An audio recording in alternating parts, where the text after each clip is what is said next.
Pour notre débat, Françoise, bonsoir. Vous êtes une protagoniste de ce documentaire. Votre frère s'est fait dépouiller de 300 000 euros. Thierry Beau, bonsoir. Pour chasser les brouteurs, vous avez créé une association et écrit le seul livret de prévention à l'heure actuelle. Marie-Jacqueline, bonsoir. Vous avez été victime d'un brouteur pendant le Covid. Robin Léon, bonsoir. Vous êtes chanteur, artiste. Plusieurs brouteurs ont usurpé votre identité. Et enfin, maître Daniel Picotin, bonsoir. Vous êtes en duplex de Bordeaux, vous êtes avocat spécialiste de l'emprise mentale.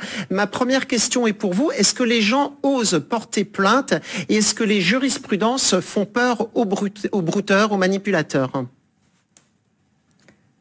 Alors pour les victimes, régulièrement elles portent plainte lorsqu'elles sont sorties d'emprise et qu'elles sont réconfortées par leur famille, surtout si elles ont perdu beaucoup d'argent. S'agissant des manipulateurs, les brouteurs je sais pas, mais les manipulateurs, gourous ou autres, en fait ils sont pas curables.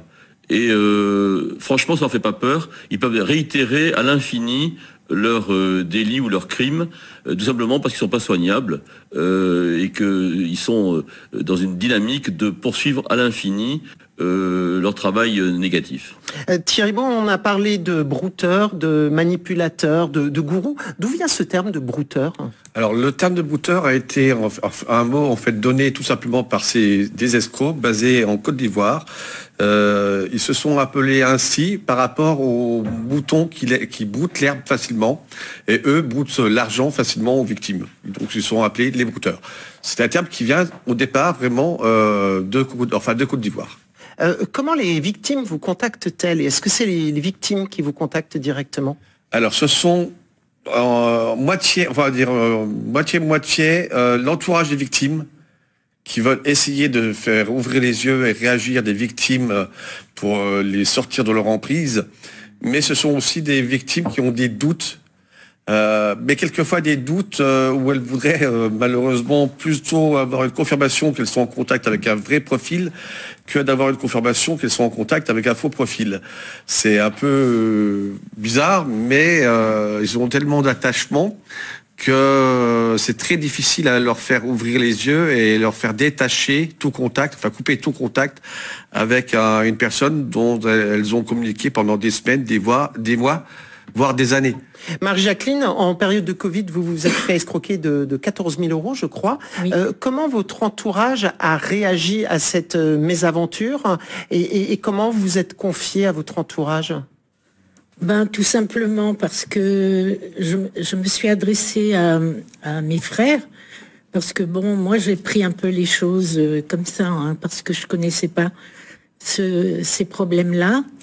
Et j'ai un de mes frères qui m'a dit: tu aurais dû m'en parler et je t'aurais dit d'arrêter, de ne pas donner de l'argent, que c'était une arnaque. Puis j'ai un autre frère à qui j'en ai parlé, il m'a fait la morale, mais moi j'ai continué comme ça dans ma tête. Vous aviez peur de leur réaction, de leur jugement ou pas du tout? Vous étiez dans votre monde à vous? Moi je suis dans mon monde, j'ai toujours été dans mon monde à moi, on peut me dire tout ce qu'on veut. Mais voilà, mais par contre, je me suis fait avoir par un brouteur. Il avait des messages tellement jolis en parlant d'amour que je me suis retrouvée comme dans une bulle et j'ai écouté que ça. Mais sans tomber amoureuse, parce que moi, je reste comme ça. Et puis, mais 14 000 euros quand même au compteur, ça fait beaucoup. Vous parliez de bulles, de messages. Les bulles, les messages, ça ressemble un peu aux chansons aussi qu'on peut avoir quand on a un message d'amour. Robin Léon, vous avez commencé très jeune, à l'âge de 18 ans. À partir de quel âge on a commencé à prendre votre identité pour essayer d'arnaquer des fans? C'était justement après le Covid. J'ai l'impression que la mode est venue justement après le Covid, où ça a démarré, mais je n'étais même pas au courant. Je commençais à voir par-ci, par-là des comptes à mon nom et je pensais que c'était des comptes fans, comme il en existe énormément. Et une personne qui m'écrit: ah, tu m'as écrit ce matin, on s'est écrit cet après-midi lors d'un concert, qu'on a recommencé les concerts après le Covid. Et je me suis dit, c'est bizarre, non? Je dis non, c'est pas écrit. Elle me montre cette conversation-là. C'est une conversation avec des messages: je t'aime, tu es magnifique. Enfin, voilà, oui.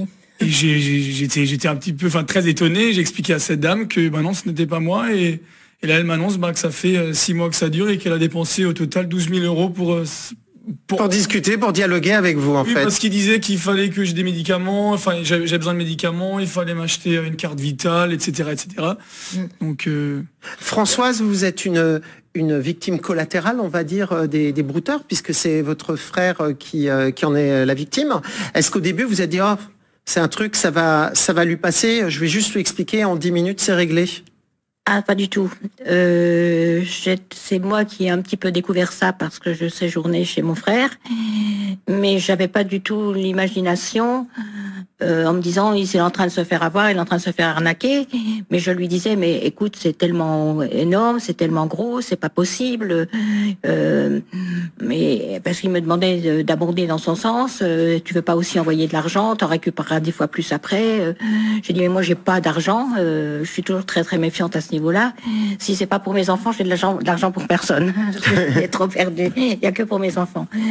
Donc ça me semblait vraiment étrange. Vous avez dit c'est trop énorme en fait. Oui, c'est trop énorme.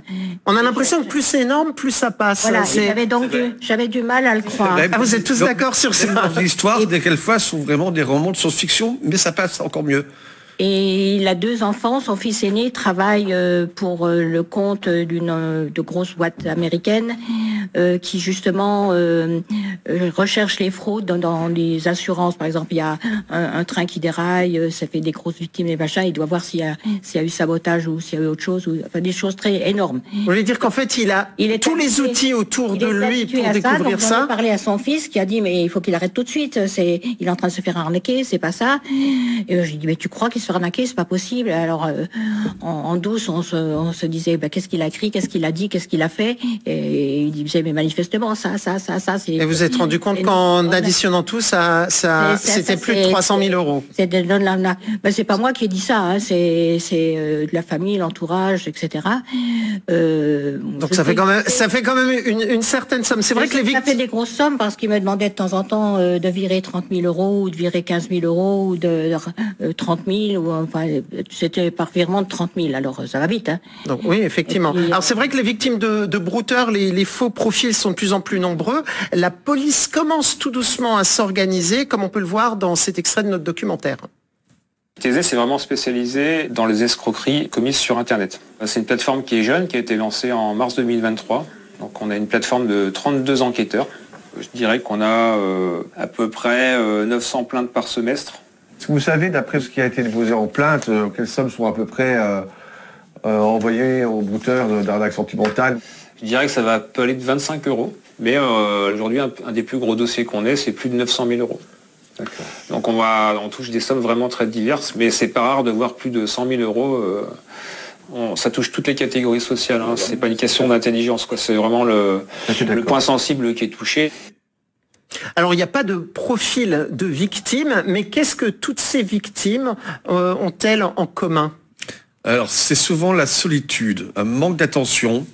Une personne qui se retrouve seule, en général, chez elle, ça peut être n'importe qui, hein, que ce soit homme, femme, n'importe quel niveau d'études. Hein, on voit des professeurs, on voit des avocats qui ont été victimes, même des députés, une députée, que j'ai par exemple.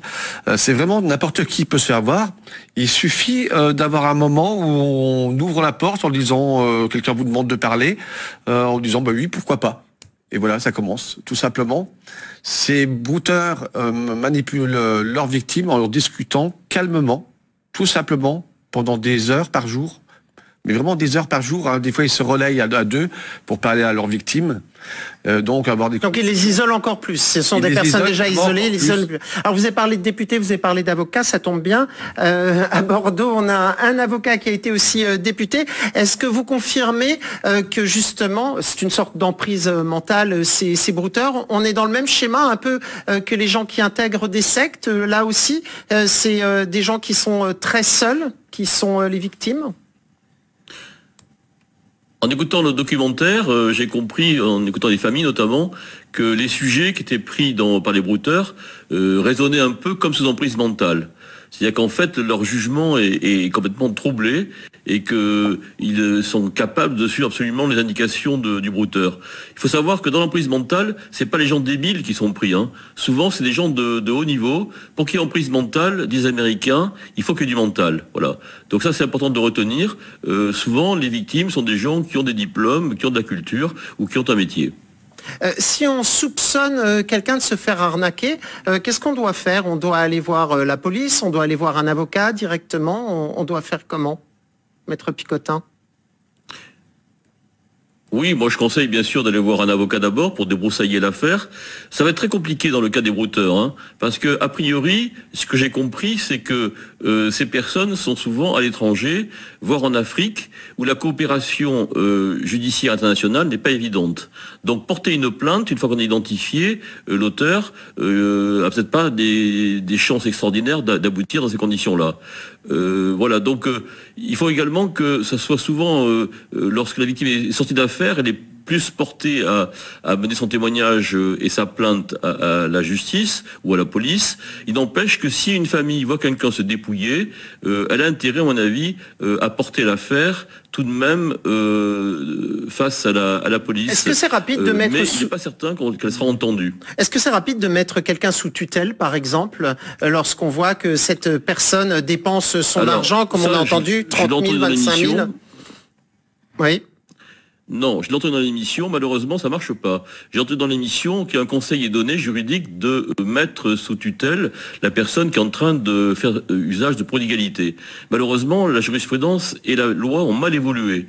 En 2001, la Cour de cassation a fini par dire que les cas d'emprise mentale ne correspondaient pas à une possibilité de mise sous tutelle. Et deuxièmement, la loi en 2007 elle-même a changé. Il y avait dans l'article 490 du Code civil une possibilité de mise sous tutelle pour prodigalité. Donc quelqu'un qui distribue son argent à l'infini. Et malheureusement, les députés ont supprimé cette possibilité. Donc c'est pas évident. Je crois que la mise sous tutelle est carrément une voie fermée juridiquement. Par contre, il y a un délit de suggestion psychologique qui, lui, peut être utilisé, d'abus de faiblesse. Et là, il y a sans doute matière au plan pénal à agir. Mais ça sera long et compliqué. Il faut d'ailleurs prouver que la personne victime d'emprise ou du brouteur est sous emprise mentale. Et donc, il faut aller voir un psychiatre expert judiciaire pour montrer que c'est bien le cas et qu'elle n'a pas fait ça par choix. Marie-Jacqueline, quand vous êtes fait avoir par ce brouteur, est-ce que vous êtes dit à la fin, je vais porter plainte, je vais récupérer mon argent, ou vous êtes juste dit, je veux tourner la page, je veux plus en entendre parler? Non, je suis allée porter plainte au commissariat. J'ai été reçue par la gardienne de la paix. Et puis, bon, elle a pris ma déposition et elle m'a dit qu'on ne pouvait rien faire parce que ces gens-là sont en Amérique, sont en France, sont en Afrique, donc on ne peut pas récupérer l'argent. Thierry Beau, même si on ne peut rien faire, est-ce que c'est pas un discours qui va encore plus perturber la victime et qui va encore plus lui donner un sentiment de solitude et du coup, elle va peut-être encore plus replonger chez un nouveau brouteur juste derrière? Alors, moi, je conseille, je leur indique bien à toutes les victimes que ça ne donnera pas grand-chose, malheureusement, excepté quelques cas où il y a eu des cas de virement bancaire, où il y a eu quelques retours, mais ça c'est très rare. Je leur conseille quand même de déposer plainte. Déjà, ça leur permet de se vider un peu, de se soulager en déposant plainte, même si je leur indique bien, de toute façon, il y a de fortes chances que ça s'arrête à la frontière française et qu'il n'y ait pas de suite. Mais si la personne qui est face à elle dans un commissariat de police n'a pas l'empathie, n'a pas je veux dire, la réception aussi d'une plainte, oui, c'est important. Encore ce matin, j'ai eu une victime qui a voulu aller déposer plainte et la gendarmerie, on lui a dit non, c'est pas nous, écrivez sur le site Thésée.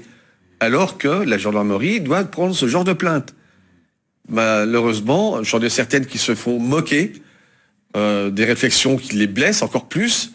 Donc déjà que les victimes ont honte, la plupart du temps, elles ont honte, toutes les victimes pratiquement. C'est ce que j'avais demandé à Marie-Jacqueline avant d'aller porter plainte. Vous êtes sentie honteuse, stupide, vous êtes dit oh, je vais aller raconter une histoire complètement invraisemblable. Non, j'ai pas eu ce ressenti, pas du tout. Mais je me suis sentie par rapport à la police comme si j'étais aussi n'importe qui, n'importe quoi. Oui, rabaissée. Oui. Un numéro et hop, on passe au prochain. Après, j'ai écrit à la procureure de Lyon. je lui ai dit tout ce que j'avais fait, puis elle m'a dit que c'était bien, mais qu'on ne pouvait absolument rien faire. Voilà. Point barre. Françoise, même son de cloche de votre côté quand vous avez essayé de défendre les intérêts de votre frère? On a essayé, oui, ma sœur et moi, de porter plainte dans les commissariats autour de chez mon frère, dans nos commissariats locaux où elle habite, puisqu'elle est dans le sud-ouest et moi dans la région de Mulhouse. Et donc, partout, on a trouvé porte close. Mais une fois que mon frère était chez moi, en vacances de Toussaint, j'ai réussi à le traîner jusqu'au commissariat de là où j'habite et qui porte plainte. Ça n'a pas été très très facile, mais il l'a fait quand même. Et à partir de ce moment-là, après qu'il ait porté cette plainte, il a, je dirais, comme lâché quelque chose et ouvert un peu les yeux. Robin Leon, quand quelqu'un utilise votre identité pour créer un nouveau profil ou arnaque une de vos fans, est-ce que vous portez plainte? Est-ce que vous allez faire un signalement à la police? Comment ça se passe? Alors au tout début, la première fois que j'avais vu le cas, je suis allé tout de suite à la gendarmerie, j'ai porté plainte puisque c'était très stressant. Quand on se dit, il y a des personnes qui se prennent pour nous et qui écrivent des messages sans savoir le vrai but, c'est très stressant. D'ailleurs, des voisins, moi, qui étaient venus, ils ont dit, ça va, et tout, on s'est écrit hier soir, et tout. Je fais, non, je pense pas que c'était moi. Du coup, j'ai porté plainte, et par contre, là, les gendarmes m'ont pris très au sérieux. J'ai montré toutes les captures d'écran, vraiment, là, les gendarmes, il n'y avait rien à dire.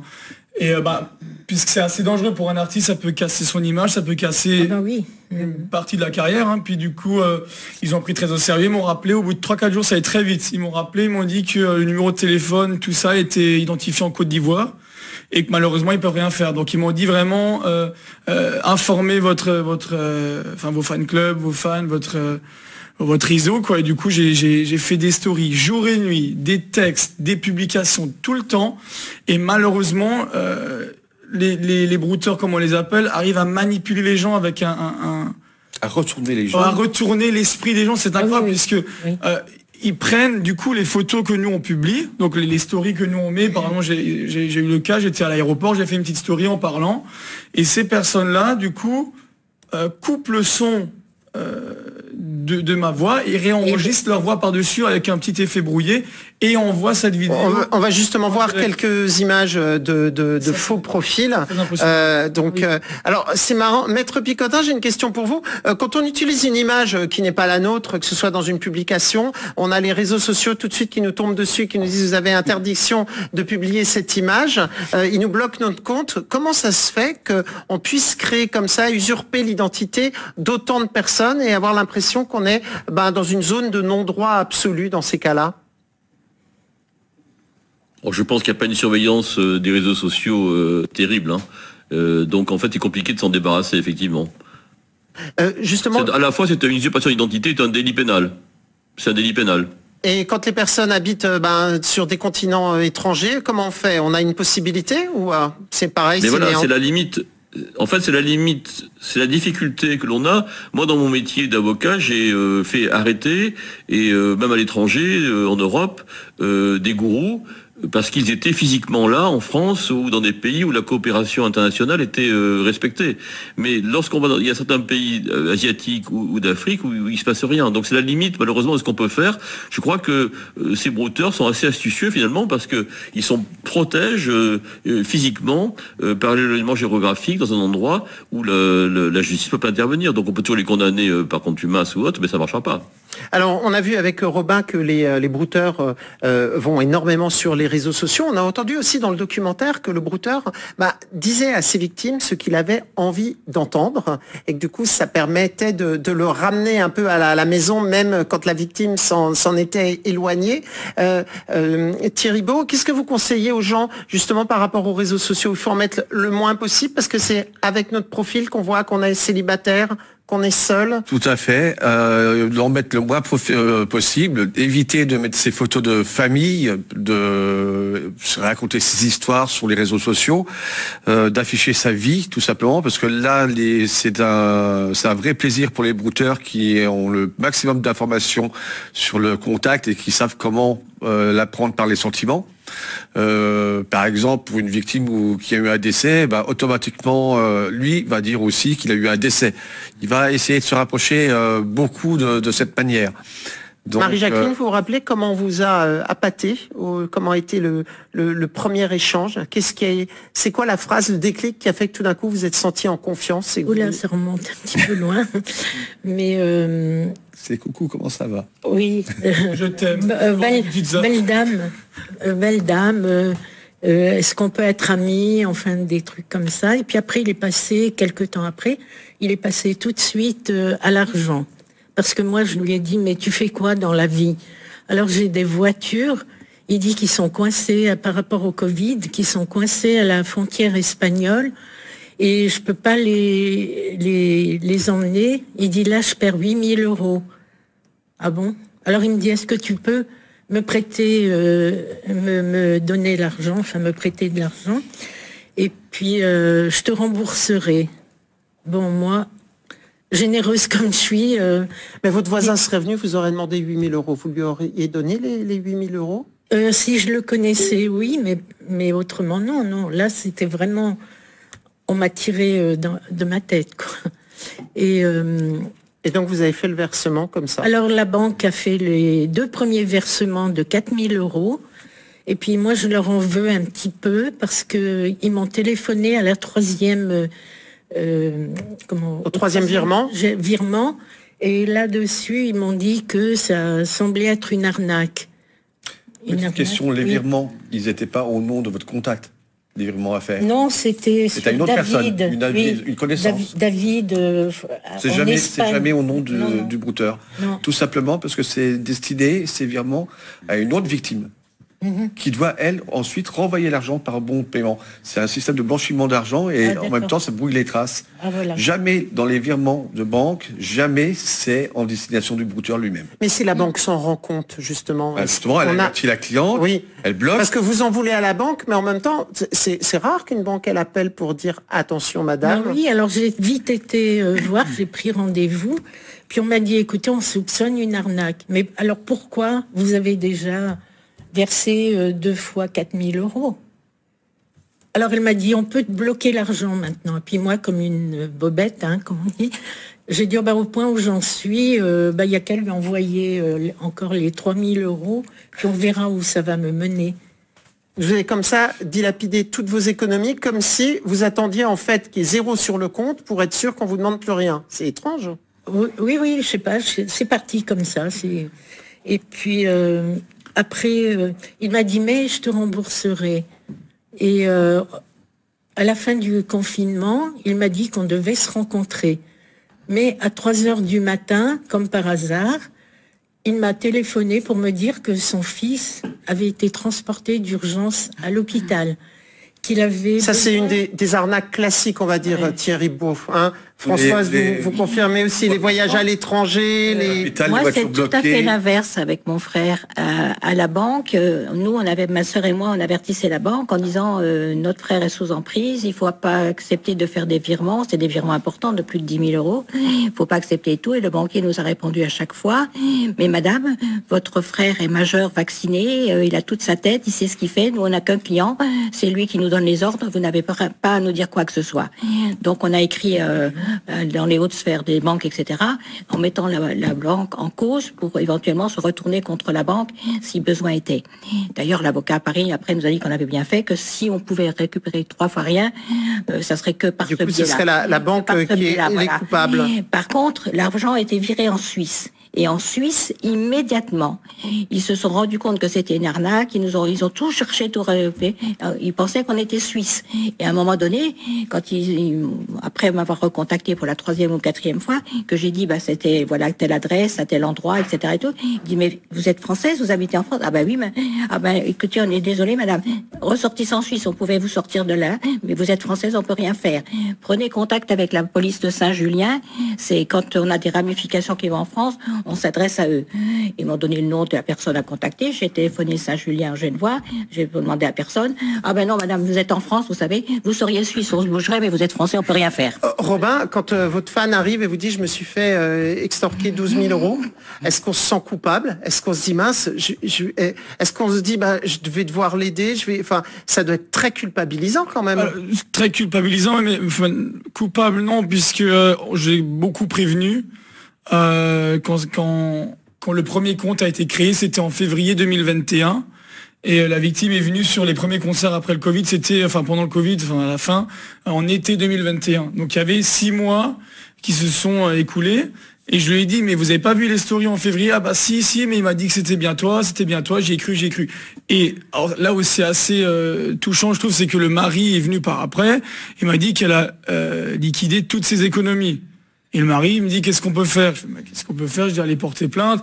Moi, j'ai porté plainte en tant que victime d'usurpation d'identité. Je dis, mais moi, par exemple, moi, je ne pourrais rien faire, malheureusement, pour vous. Oui, parce que l'argent n'est pas allé sur votre compte. C'est vrai que c'est difficile d'accepter que le visage qu'on aime n'appartient pas à celui avec qui on échange, avec celui avec qui on communique. Nouvel extrait de notre documentaire. Quand je lui ai dit, tu arrêtes de répondre à ta Céline qui est ton Ivoirien, et tu arrêtes de communiquer, tu arrêtes de faire tout ça, il m'a dit, bof, très, très évasivement. Par contre, mais quand tu lui parles, il ne faut pas que tu dises ta Céline. Tu lui dis il, tu n'utilises pas le mot elle, parce que l'image s'imprime différemment dans sa tête. Oui. Il ne verra pas une femme. Oui. Elle, il voit une femme. Oui. C'est très important. Oui. Le il est très important, Thierry Beau. Le il ou le brouteur, on va dire, est très important, même un tapage, on va dire, le rappeler à chaque fois à une victime qui pense en contact avec une femme ou un homme, avec une femme par exemple, on va lui rappeler sans arrêt quand il va dire oui, elle me demande ci, non, il vous demande cela, il vous demande de l'argent. Le brouteur vous demande de l'argent, c'est pas elle. N'oubliez pas, alors, une chose à savoir aussi, c'est que quand il y a des faux profils, on essaie de démontrer, de trouver à qui appartiennent les photos. Ça, c'est le plus compliqué.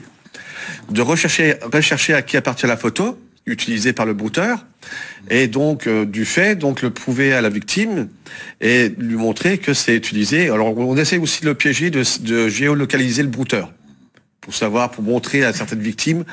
Regardez, par exemple, là, il vous parle, mais c'est pas en France. Alors, vous avez cette petite application, justement, on-off, je crois que vous appelez cela, avec le téléphone. On-off, c'est en fait une application qu'on utilise sur le téléphone pour acheter des numéros virtuels partout dans le monde entier. C'est-à-dire qu'on peut acheter un numéro de téléphone américain, et se trouver en France. On peut acheter ce qui est beaucoup fait par les brouteurs, c'est beaucoup utilisé par les brouteurs, parce qu'ils peuvent utiliser et acheter un numéro de téléphone en Afrique, mais un numéro français. Ces numéros commencent en général par 06 44, 07 56 ou 07 80. On les reconnaît assez facilement. Un peu les mêmes que lorsqu'on a un appel important pour nous expliquer qu'il faut qu'on change de fournisseur. Voilà. Si on peut comparer, c'est un peu ça. Mais dans nos alertes, on dit toujours faites attention à ces 3 débuts de numéros de téléphone. Ce sont des numéros de téléphone d'une application virtuelle qui permet d'avoir un second numéro de téléphone sur son téléphone et de masquer le principal. Voilà. Marie-Jacqueline, vous l'avez eu au téléphone, Il m'a téléphoné 2 fois, mais j'ai pas répondu parce qu'il était 3h du matin. Alors. Ah. Oui, non, j'ai pas répondu. Vous n'avez jamais entendu la voix de cette personne? Ah non, j'ai jamais entendu, non. Non. C'est marrant parce qu'on a l'impression que les gens sont tombés amoureux d'un personnage de fiction, comme certains adultes dans des parcs d'attractions qui sont amoureux d'un personnage, qui vont acheter tous les goodies autour. C'est un peu la même chose. Suffit, mais maintenant, j'en ai vu encore récemment, ils font avec une photo, ils peuvent faire une vidéo montage avec même la voix donc qui est compilée d'après la voix originale. C'est-à-dire qu'avec l'intelligence artificielle, on démultiplie... Ah, mais c'est incroyable. Là, j'ai fait une vidéo de prévention. J'ai fait avec Kenji qui dit que de faire très attention, etc. Vous l'avez vu? La vidéo de prévention, non. De faire très attention parce qu'il ne vend pas de carte fan club, qu'il ne contacte pas ses fans en privé, ainsi que sa maman. Parce qu'il y a aussi Carmen May qui est usurpée. Enfin, donc. Et donc, j'ai fait cette vidéo comme ferait un brouteur, pour montrer la facilité que peut avoir un brouteur pour communiquer avec quelqu'un. On le voit si on étudie bien la vidéo, il y a une façon de parler, une façon de bouger un peu la tête des fois qui saccade un peu, mais pour les victimes, s'en rendent pas compte. Hein. Et ce qui est impressionnant, c'est avec les artistes, puisque les fans de l'artiste sont déjà amoureux, ou amoureuses de l'artiste. Donc c'est pour les brouteurs, c'est très simple. Et puis j'avais vu aussi avec Frédéric François, par exemple, qui a un public un peu plus âgé. Ils s'y connaissent peut-être pas forcément dans les réseaux sociaux, donc ils mettent un extrait où il parle, comme mon extrait que j'ai mis à l'aéroport, il saccade la vidéo et il parle par-dessus avec une voix brouillée. Et où ils effacent la voix. Jolie, etc. Et 1 heure après, il lui écrit j'ai besoin d'argent parce que je suis bloqué à la douane, ou j'ai besoin d'une carte vitale, il me faut vite ça parce que je suis à l'étranger en tournée. Et en l'occurrence, par exemple, la personne, enfin la victime, la fan de mon côté, par exemple, il lui a dit je suis, je crois que c'était en Autriche, je suis en concert en Autriche, j'ai pas ma carte vitale européenne, il me faut vite 400 € pour que je puisse me acheter du Doliprane. Et la personne, 400 € a été virée dans la demi-heure. Maître Picotin, avec l'intelligence artificielle qui se développe de plus en plus, est-ce que la justice est en phase avec l'évolution de la technologie, ou est-ce qu'on aura beaucoup de retard ? Non, je pense qu'il y a des services de gendarmerie et de police qui sont tout à fait adaptés à ce type de situation. Et l'intelligence artificielle, ça revient à une escroquerie finalement, hein, comme les faux profils. Donc ça, sur le plan technique, je pense que nos services sont à peu près adaptés. Pour l'accueil des victimes dans le cadre des commissariats ou autres de base, c'est pas toujours facile effectivement, car l'emprise mentale n'est pas comprise de tous. Par contre, pour l'emprise mentale, enfin, il y a un service spécialisé national qui s'appelle la KEMAD, qui est une police spécialisée dans l'emprise et la manipulation mentale, et qui est rattachée à l'Office central de la répression des violences à Nanterre. Donc je le signale, je ne sais pas s'il traite des cas de brouteurs, mais je signale quand même l'existence de cette cellule nationale qui, elle, est tout à fait outillée à recueillir les témoignages des victimes. Justement, vous qui êtes un spécialiste de l'emprise mentale, est-ce que les réseaux sociaux, c'est un peu le nouvel Eldorado des gourous, et est-ce que ça ringardise un peu les sectes ?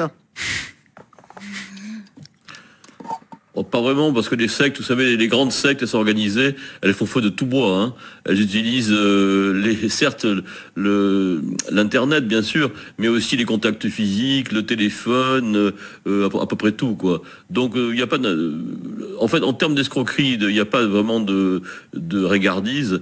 Dans le cadre, c'est vrai, de ce qu'on a vu dans l'islamisme radical, par exemple, il y a également certains Africains qui ont utilisé l'internet pour des messages, pour essayer de capter les jeunes. Ils ont réussi parfois, pas majoritairement, mais ils ont réussi parfois à entraîner des jeunes français, par exemple, dans un djihadisme effréné qui compte avec le départ du pays, sur la base de ces témoignages qui sont très bien faits. Voilà.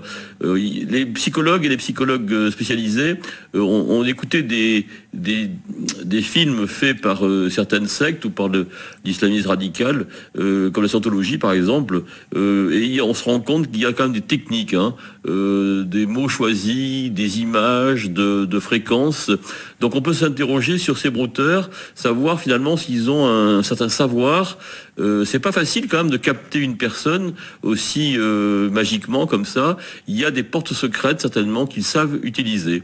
Sans doute donner le discours à quelqu'un qui est en manque affectif de ce qu'il attend, de donner absolument, les capter par filigrane finalement, en réussissant comme ça à happer leur personnalité. Je crois que c'est une technique. Je ne sais pas où ça s'apprend véritablement, s'ils le font de manière spontanée ou s'ils ont un savoir qu'ils se transmettent. Alors vous avez parlé de psychologie. Françoise, vous, dans le documentaire, on vous voit aller voir le psy justement, et on se dit, mais pourquoi elle va voir un psychologue? Elle aurait dû emmener peut-être son frère avec elle. Comment ça se fait? Ça, c'était pas gagné d'avance, mais la psychologue m'a quand même ouvert les yeux sur qu'est-ce qui a fait depuis la plus petite enfance de mon frère qu'on en arrive là au jour d'aujourd'hui. Et que c'était pas simplement le décès de son épouse 1 an avant qui a amené Robert à cette solitude morale, mais c'était toute sa petite enfance, toute son adolescence, et qu'il y avait peut-être du travail à faire à ce niveau-là. Et vous avez changé votre discours alors par rapport à votre frère? J'ai changé mon discours et j'avais l'espoir d'arriver à faire que mon frère aille consulter pour reprendre les choses. J'étais même prête à y aller avec lui, je lui en ai parlé, etc. Et 2 ou 3 fois, il était sur le point de dire oui, on va y aller, et jamais il a fait ce pas. Donc, pour le moment, on n'est pas encore allé la voir, mais je pense que ça serait utile qu'il le fasse. Marie-Jacqueline, vous êtes allée consulter quelqu'un, vous êtes allée voir quelqu'un pour être sûr que ça n'arrive plus? Non, pas du tout. Pourquoi? Parce que moi, j'ai un caractère comme ça, je m'en suis toujours sortie toute seule, malgré toutes les épreuves de la vie que j'ai reçues. J'ai jamais demandé l'aide de personne. Et là, avec ce brouteur, non, pas du tout. J'ai analysé, puis j'ai réfléchi. Et comment s'est fait la connexion avec Thierry Beau, justement? Alors, parce que le brouteur, à un moment donné, pendant le confinement, à la fin du confinement, il m'a téléphoné en me disant qu'il devait emmener son fils à l'hôpital parce qu'il avait besoin d'une greffe de rein. Et il m'a demandé d'être la maman de cet enfant. Bon, moi j'ai un instinct maternel, j'ai pas d'enfant, mais bon. Pardon. Alors j'ai dit, mais c'est toi, tu es son père, tu n'as qu'à te débrouiller tout seul.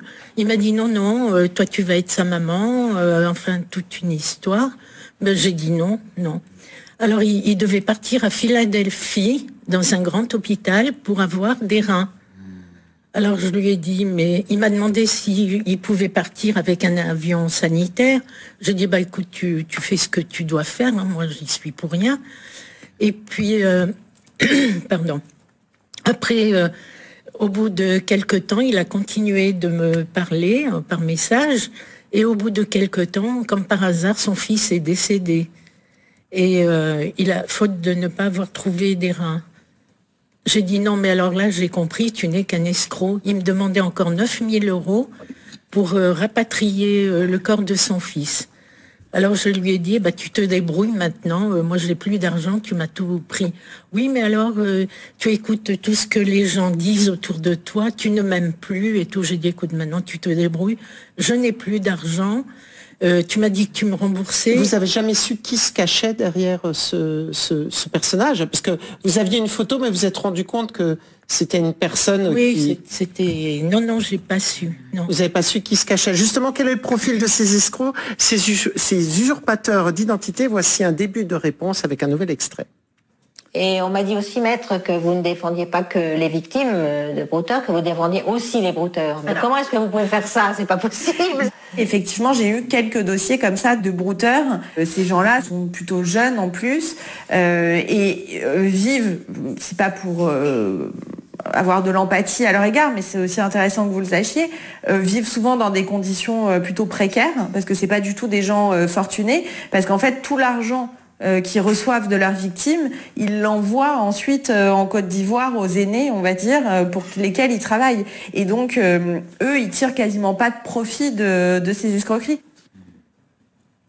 Alors on voit que derrière il y a un véritable réseau. Justement, on a parlé beaucoup de l'Afrique de l'Ouest. Oui. Ça reste la principale plaque tournante de la manipulation. Il se trouve que durant cette période, on a embauché un jeune couple qui venait de Côte d'Ivoire, qui avait des diplômes français très haut de gamme et tout, qui était parti travailler là-bas et qui ne supportait plus la vie à Abidjan. Donc on les a fait revenir et on les a embauchés dans notre entreprise. Et donc on s'est ouvert un petit peu à eux de ce qui se passait avec mon frère.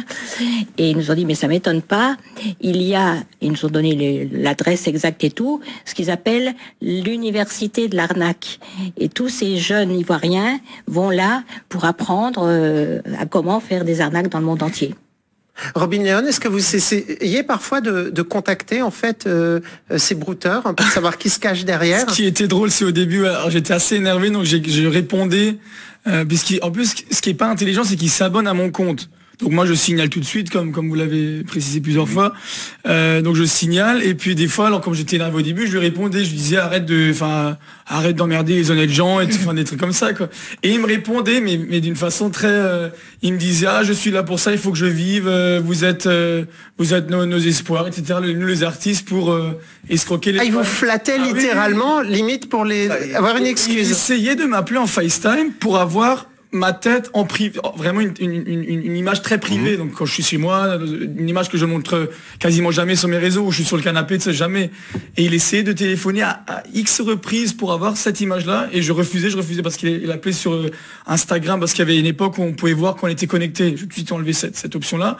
Et du coup, il appelait constamment FaceTime sur Instagram. Et ils vont jusqu'à faire des fausses pièces d'identité. Ah oui, il y a aussi, pour le cas de célébrité, la fausse carte fan club. Oui, exact. Qui coûte tant et tant. C'est tant et tant qu'il faut acheter si vous voulez être avantagé, etc. Il y a des concerts privés dans les salles. Pour les célébrités, c'est souvent fan club ou amour. Alors amour, il y a une dépendance et une manipulation, c'est-à-dire que chaque phrase, pratiquement à chaque phrase, ils vont répéter un mot d'amour. Amour, je t'aime, chérie. Ma princesse, à chaque Marie-Jacqueline confirme, ouais. À chaque phrase. C'est ce qui manipule le cerveau des victimes. Et ce qui était très flatteur pour les fans aussi, c'est que j'ai vu, donc ils me screenent les messages, et il y a un usurpateur d'identité qui disait, enfin un brouteur comme on dit, qui disait qu'il allait écrire une chanson, enfin un texte sur cette femme-là. Raconte-moi ta vie. Et elle lui a tout raconté. Et du coup, à travers toutes ces infos, il savait comment la pâter, comment... Et après, il voulait divorcer de son mari, il voulait vivre sur la Côte d'Azur avec moi, alors que j'habite en Alsace, etc. Mais comme il voyait que je publiais des photos, la Vendoux par exemple, il a monté une vie, et cette personne-là, il croyait. Et elle voulait vraiment quitter son mari. Ça a failli tourner au vinaigre, comme on dit. Avec le mari, donc. Il fallait avoir des agents de sécurité au concert, puisque j'avais quelques menaces, etc. C'était très, très sérieux il y a 2-3 ans. Très, très, très... Et lorsque vous avez une victime quand on aide une victime, qu'on lui dit par exemple, j'en ai une qui était avec un chanteur, qui était en contact avec quelqu'un, je ne sais plus le nom exact, mais il utilisait les photos d'un chanteur brésilien. On est allé avec la victime, on lui dit, écoutez, il est en concert ce soir à tel endroit. Il vous dit être où? Il me dit être en Afrique pour l'héritage de son père. Écoutez, non, il est en direct ce soir à la télévision. La victime répète souvent, d'ailleurs, très souvent, la chose à son contact, qui va lui dire non, mais c'est un enregistrement. Ils retournent la situation. Ils ont toujours une excuse. Toujours, mais ils manipulent, mais ils retournent tout. Ou alors, si elle a vraiment des doutes, il va retourner les doutes contre la victime, qui va se sentir coupable de douter. Alors, certaines personnes s'en sortent quand même de cet engrenage affectif virtuel, mais il y a toujours un léger doute qui persiste. Est-ce que tu as vu d'où elle t'appelait? Côte d'Ivoire, Abidjan. Ah ben voilà. Tu vois, j'étais pas loin, hein. De toute façon, c'est sûr que je ne donnerai plus d'argent. Ça, c'est calé, parce que maintenant, c'est monté à 1500 €. Bon, stop, d'accord. C'est les médicaments plus le billet retour. Donc, si tu veux, il y a un moment, il n'y a pas marqué la poste. Non, mais il faut savoir si tu veux l'avoir rentré ou pas. Hein. C'est mort. C'est mort dans le sens qu'il y a trop d'évidence. Mais il faut savoir une chose, c'est que il reste une partie. Si elle arrivait de l'autre côté à en disant coucou, je vais tout expliquer, je l'écouterai. Ouais, tu te jettes à l'eau. Non, je me jette pas à l'eau. Mais je ne la rejetterai pas. Si tu veux, dans mon image. T'as de la chance, elle n'arrivera pas. Est-ce qu'aujourd'hui, tu penses vraiment que tu en as fini? Tu es sûr à 100% qu'elle n'existe plus? Non, il y a 96%, 94, 96%. Mais je m'en fous. Maître Picotin, vous qui avez une longue expérience de l'emprise mentale, lorsqu'on est victime, est-ce qu'on est victime à vie? Est-ce qu'on peut vraiment se sortir de cela? Oui, bien sûr. Moi, la plupart des victimes que j'ai pu sortir d'affaires avec une équipe, j'avais une équipe avec moi, d'exit counseling, détective privé, conseil, psychologue clinicien, psychanalyste, etc. Ce qu'on conseille aux victimes, c'est que dès qu'ils sortent, en fait, c'est d'avoir un suivi psychologique par un spécialiste. J'ai entendu quelqu'un sur le plateau qui disait je m'en sors par moi-même, je peux me permettre, c'est bien quand même, s'il y a le feu à la maison, on appelle les pompiers. Voilà, si on a un infarctus, on va à l'hôpital. Eh bien, si on sort d'emprise mentale, pour pas risquer de retomber dedans, on a tout intérêt à consulter quelqu'un qui va chercher les fils de comment on est entré. Je crois que c'est la sœur de Robert qui sur le plateau a indiqué qu'elle avait vu une psychologue et que beaucoup des raisons de cette entrée dans l'emprise avait été liée à la petite enfance. En fait, c'est la psychanalyse qu'il faut chercher les raisons de l'entrée. En fait, le brouteur, sans doute, s'il fait une emprise avec la victime, ça s'emboîte comme une prise de courant. Et il faut comprendre comment cette prise de courant s'emboîte. Alors, côté victime, on peut le savoir quand même, en expliquant quelle était l'enfance, etc. Donc les familles ont tout intérêt, effectivement, à aller rencontrer des psychologues cliniciens spécialisés dans ce domaine-là, il en existe, pour donner des conseils aux familles. Si on comprend comment on est rentré, déjà c'est beaucoup. Et ensuite, il ne faut pas agir de front. Il ne s'agit pas de critiquer le brouteur de façon frontale. Il s'agit d'envoyer des petites flèches, des encoches psychologiques qui, petit à petit, vont amener la victime à douter. Donc c'est un travail sur soi-même. Marie-Jacqueline, vous m'avez dit, lorsqu'on a préparé l'émission, de toute façon, j'avais plus rien, je pouvais plus rien lui donner. Oui. Est-ce que si vous aviez eu encore des économies, est-ce que vous auriez continué à donner? Non, parce que j'avais compris le manège, quoi. C'est important d'échanger avec d'autres victimes? Oui. Oui, parce que justement, dans le cadre de notre association, nous avons créé un chat de discussion privé entre ex-victimes. Et je peux vous dire que ça leur apporte beaucoup de pouvoir se confier quand ça ne va pas.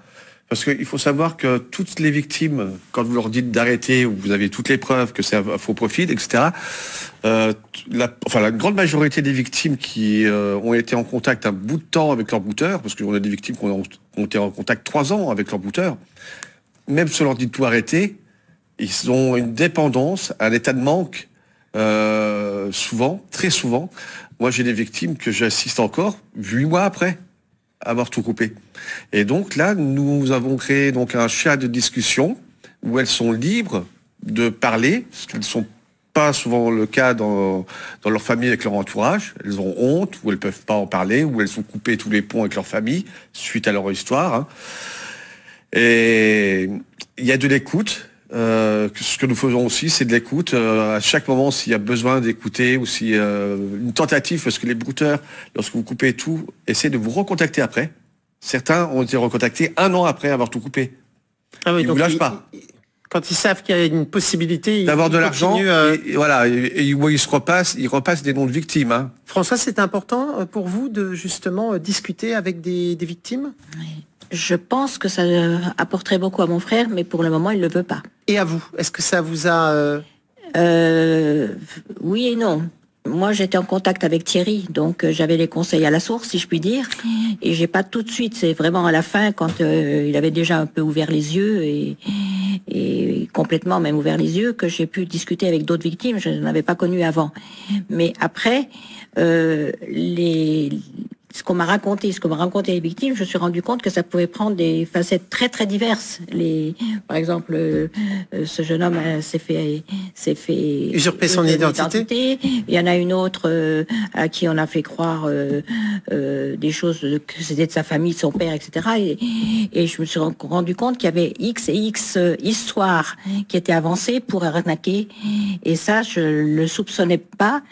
Ça m'a permis après, parce que mon frère a continué à parler avec, et il continue encore à parler avec son brouteur, alors qu'il versera plus du tout d'argent. Mais il en a besoin, c'est comme une drogue. Voilà. Robin ? Ce qui serait important de préciser aux téléspectateurs qui nous regardent, c'est que les artistes, il y a une très bonne chose sur les réseaux, c'est que le seul vrai compte est certifié. Ça veut dire que à côté du nom, il y a une petite pastille bleue que les brouteurs n'ont pas, puisque heureusement les réseaux, ça c'est unique. Ça veut dire que c'est juste pour le compte officiel de la personne qui a une carte d'identité officielle, qui a vraiment les papiers juridiques pour. Donc tous les autres comptes, avec maintenant par exemple mon nom Robin Léon, ce sont tous des faux comptes, à part celui-là avec la petite pastille bleue sur Instagram ou sur Facebook. Et systématiquement, vous essayez de les bloquer, les autres? Vous les signalez? Alors je les bloque puisqu'ils viennent sur ma page pour polluer mes commentaires. Ils viennent, ah coucou cher fan, viens m'écrire en privé.